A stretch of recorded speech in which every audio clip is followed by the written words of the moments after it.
زندگی. جنید جمشید کے بارے میں مجھے پتہ چلا کہ ساتھی اس کے گھر کھانا نہیں کھاتے کہ حرام کمائی. وہ بہت ڈس ہارٹڈ ہے. نیا نیا تبلیغ میں آ رہا تھا. میرا آگے کہیں سفر تھا, جماعت میں جا رہے تھے, کراچی سے آگے جانا تھا. تو میں نے اسے فون کیا کہ میں آ رہا ہوں, میں کھانا تیرے گھر کھاؤں گا. تو وہ کہنے لگا میرے گھر؟ میں نے کہا ہاں تمہارے گھر. پھر کہنے لگا میرے گھر؟ میں نے کہا ہاں تمہارے گھر. کہا واقعی میرے گھر؟ میں نے کہا ہاں واقعی تمہارے گھر. کہا یہ تو میرا تو گھر تھا, کوئی نہیں کھانا کھاتا, کہتے حرام ہے. میں نے کہا میں اتنا بڑا مولوی نہیں ہوں, میرا گزارا ہو جائے گا.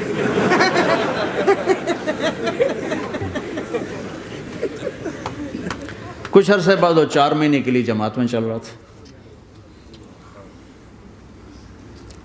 لوگوں کو محبت.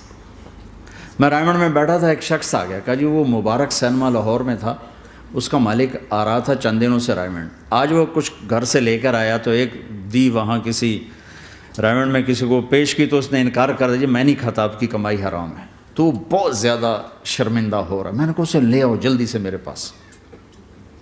وہ اس کو لے کر آئے تو میں نے کہا جی کیا نام ہے؟ کہا جی ہارون.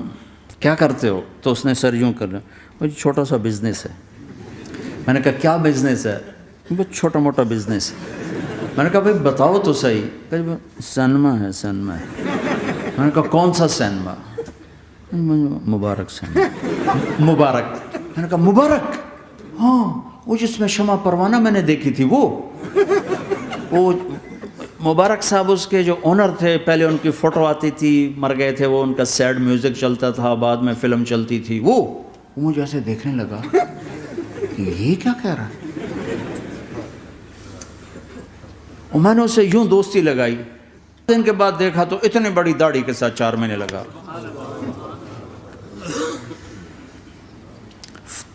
لوگ فتوے دینے میں بڑی جلدی کرتے, بدگمان بڑی جلدی ہوتی.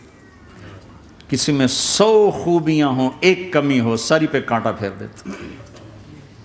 میں اپنے ڈیرے میں تھا, ایک انجینئر پڑھا لکھا بڑا آ گیا. تم تبلیغ والے منافق ہو, تم تبلیغ والے جو ہے اوپر سے کچھ ہو اندر سے کچھ ہو, یہ کرتے شروع. میرے ڈیرے میں تھا, مجھے بولنا نہیں تھا, میرا مہمان تھا. مہمان تو جوتا بھی مارے تو ہمیں سہنے کا حکم ہے. میں چپ کر کے سنتا رہا.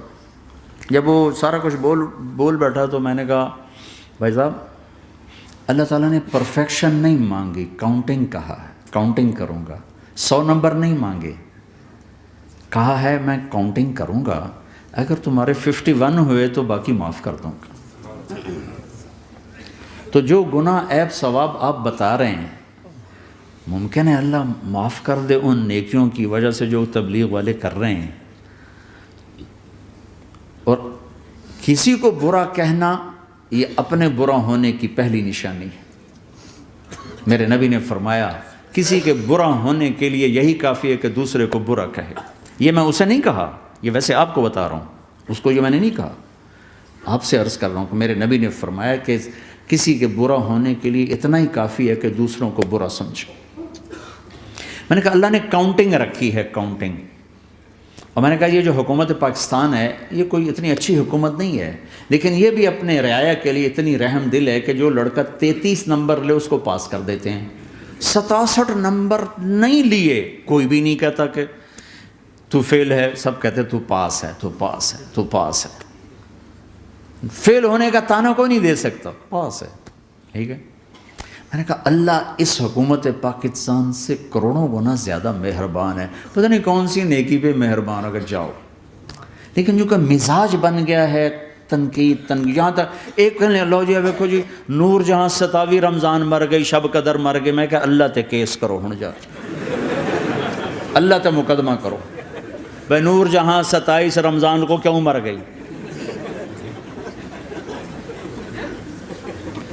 27 رمضان کو کوئی آدمی اپنی مرضی سے مر سکتا؟